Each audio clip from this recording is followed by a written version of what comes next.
Hey guys, welcome back. We're going to talk about simultaneous equilibrium. We got more than one system and solution. Now we're just going to do two, but these are two systems at the same time. So if we look, we have a solution of silver chloride. So if I were to have a beaker, let's say we had a beaker, and in here, in this solution,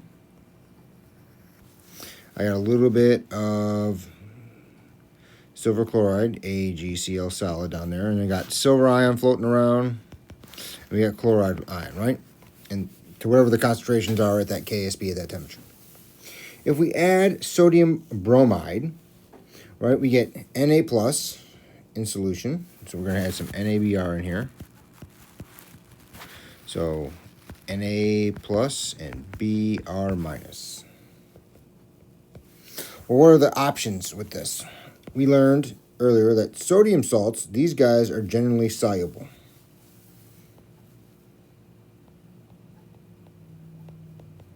Right, most of the time sodium salts are soluble. Bromide, however, can be a problem. So if you have to go, look at your tables in the back of the book, you'll notice that AgBr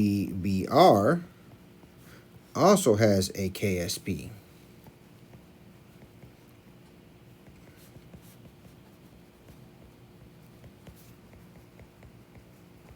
And that KSP is what? 3.3 times 10 to the negative 13th, let's say. Right? And so now we throw in a soluble salt, right? Sodium bromide. However, silver is not soluble with chloride very well, but it's even less soluble than with bromide, right? And so we should probably note that the silver bromide is less soluble, right? So we should expect the silver bromide to precipitate. All right. What would we do? Well, we would do what? How do we do this? We would keep reaction 1, the silver chloride, we keep it the same.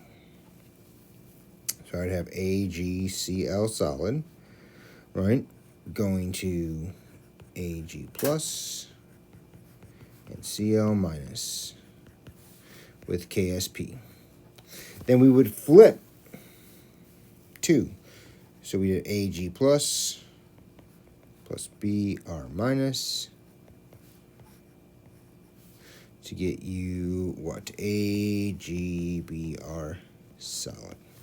So we add, well, with now it's 1 KSP or K equals 1 over KSP for silver bromide. So if we add those up, ultimately I get silver chloride plus bromide going to silver bromide plus chloride. And the K would be equal to KSP for silver chloride all over the KSP for silver bromide. All right, and so we got what? 1.8 times 10 to the negative 10th divided by 3.3 times 10 to the negative 13th. So that means this K for this reaction would be about 545 or 550, however you want to do it, probably 550. All right. So that would be an example of a simultaneous equilibrium, right? Where you have two, you introduce something like soluble, but there is a secondary reaction that happens that maybe is unintended, maybe it is intended. I don't know. Maybe you wanted to precipitate silver bromide and leave the chloride in solution. I don't know. All right. But that would be an example how. The next topic we're going to talk about is complex ions. So complex ions. So let's define it. Complex ion. This is one or more ligands.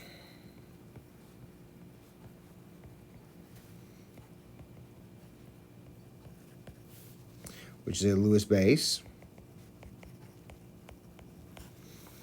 Makes a coordinate covalent bond to a Lewis acid.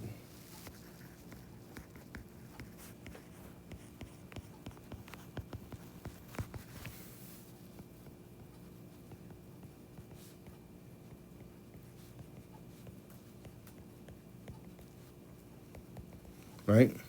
Which in this case would be a metal ion. Right? And so the ligand donates both electrons to the metal center to kind of make it the bond, right? But instead of making like I like to think of it as instead of a compound that you would expect like, water or sodium chloride or something like that, I would think of it as kind of how like magnets work to a whiteboard, right? You put the magnet on there, it's on the whiteboard, it's not going anywhere. All right, but you can take the magnet off, and it doesn't change. You still have the ion, and you still have the ligand. For example, back to our silver chloride. All right, AgCl solid. All right, and we get silver ion, and we get chloride. All right, well, silver is a Lewis acid. Right. If we add ammonia,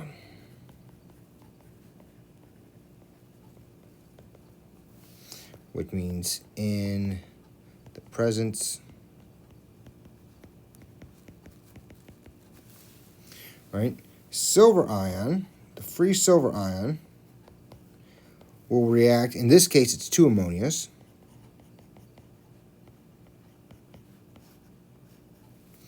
to give us our silver NH3, our silver amine complex ion, right? And it has a KF, and it happens to be 1.7 times 10 to the 7th. And this is for formation. It's a formation constant, all right? And so for these, I'm not going to expect you to know how many or whatnot, but I'm either going to give you the KF and the compound, or you're going to be able to figure it out, all right? But you either going to have to solve for KF or use KF, all right, for these formation constants, and they make these insoluble salts a lot more soluble. All right. And I think we're going to do some examples with complex ion. So back years ago, believe it or not, everybody had cameras that were different than the phones. In fact, I didn't even have a cell phone. I had a camera, and the camera had film, right? And that film, a lot of times, had silver bromide on it, which is light sensitive, and you had to actually get your film developed. You couldn't see what the picture was. Well, here we go. So you have silver bromide, you have sodium thiosulfate, you make this silver thiosulfate complex ion, and bromide. So it gives you KSP for silver bromide, it gives you KF for the silver thiosulfate. We have to calculate the equilibrium constant for the reaction, and calculate the molar solubility of silver bromide in 0.1 molar sodium thiosulfate. Wow. What do we do here? All right. Well, we have a KSP and we have a KF. All right, let's write those out. So KSP is 5.4 times 10 to the negative 13th. And this is AgBr solid going to Ag plus Br minus. All right. Kf, which is 4.7 times 10 to the 13th, would be what? Well, we know we make Ag S2O3 3 minus. Well, what has to produce those? Well, it has to be silver ion. And it has to be 2 S2O3 2 minuses, 2 thiosulfates. So if we're looking at this, all right, reactants, silver bromide and thiosulfate. Silver bromide, thiosulfate, perfect. Products, silver and thiosulfate, bromide, silver, right? And if I look at my reactions, if I add these, those cancel. So let's do that.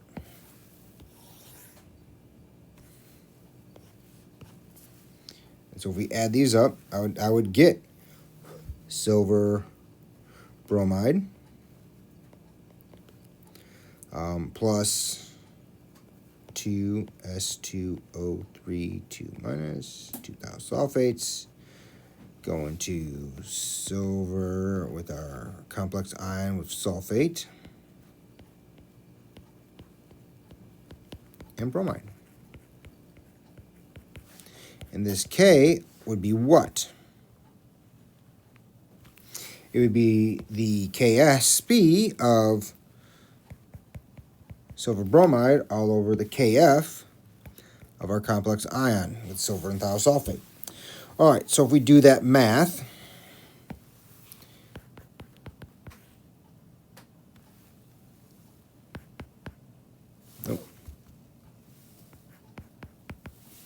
so we'd have, on the bottom is 4.7 times 10 to the 13th. And the top, it looks like it's 5.4 times 10 to the negative 13th. And so if we do that math, it looks like I'm getting, we'll do 25.4. All right. So 25 is the K. Not huge, but okay. All right, so ice table. All right. We have some silver bromide. We have, what, 0.1 molar? Is that what we start with? 0.10 molar. And nothing. Minus 2x plus x plus x. So 0.10 minus x, x and x. All right. Our equilibrium constant expression will be what? Our complex ion, silver, with the thiosulfate, bromide, all over our S2O3 2 minus squared. So 25.4 equals x squared all over 0.10 minus x squared. All right, how do we solve? Well, I would take the square root of both sides. And that gives me 5.04 equals x all over 0.10 minus, I missed the 2x. I'm sorry, guys. I missed the 2x. 2x. Hopefully you caught that. Hopefully you're screaming at the screen. All right, now we got to bring it up.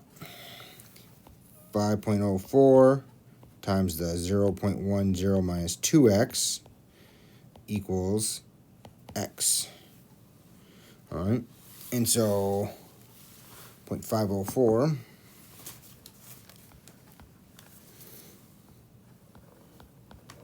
minus 10.08 x equals x. 0.504 equals 11.08 x. X equals what?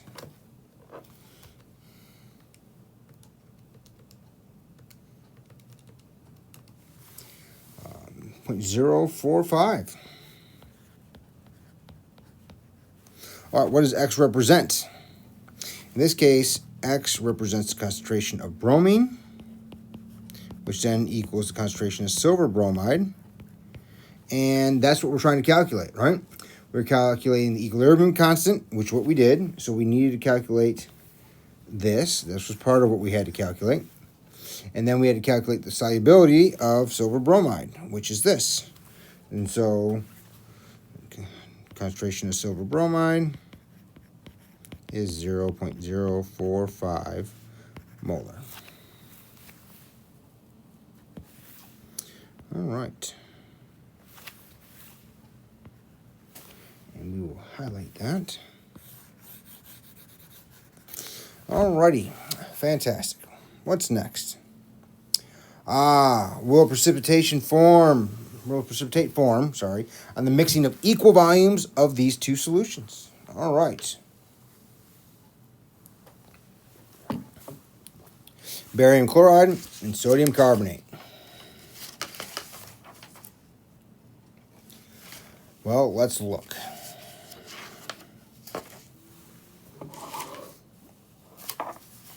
We have to look at some constants here. So we have barium chloride, Ba2 plus, Cl minus, sodium Na plus, and carbonate, CO3 2 minus. All right, so we need to look in the book and figure out if any of these things are soluble or insoluble. And I'm thinking one of them is. So what are our options? If we look at our options, I can make barium. So we're starting with barium chloride, so BaCl2 and Na2CO3. If they switch dance partners, all right, if they switch dance partners, what will happen? Well,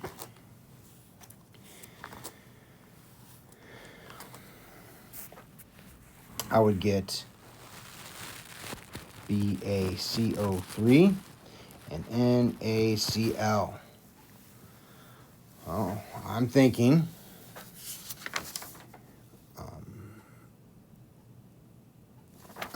that barium carbonate is probably the insoluble one. All right, so I have to look up what is that value. All right, and do I have one here?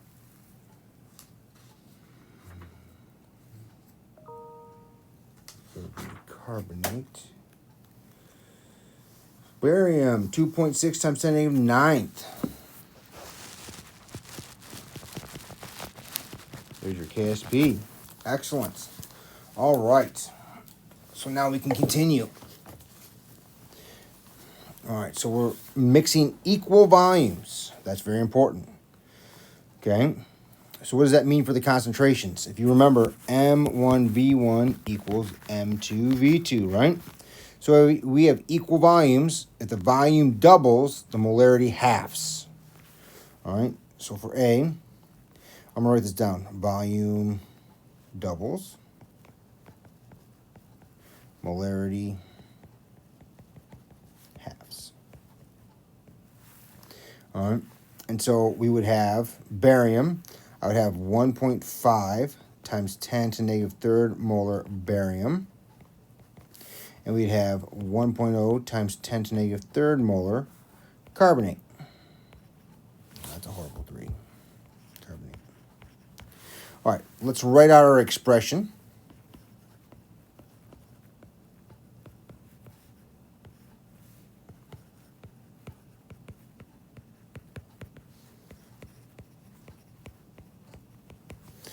So QSP, KSP is equal to the barium concentration and the carbonate. All right, so QSP would be equal to 1.5 times 10 to the minus 3rd times 1.0 times 10 to the minus 3rd. So QSP is equal to 1.5 times 10 to the minus 6. So QSP is greater than KSP, so that means precipitation.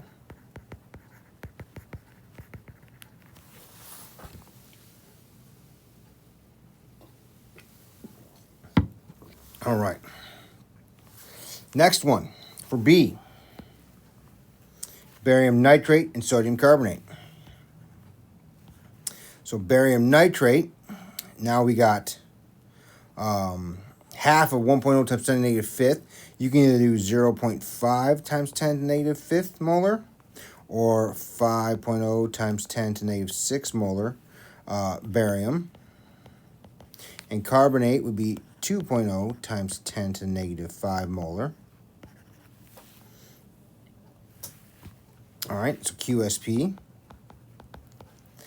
5.0 times 10 to the negative 6, and that's 2.0 times 10 to the negative fifth.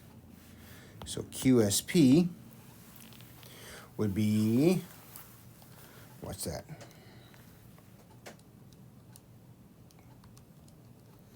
Oh, 1 times 10 to the negative 10th, yes.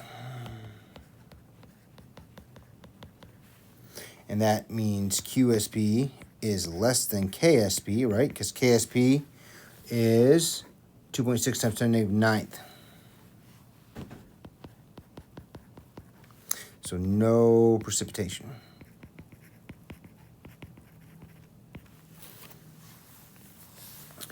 All right.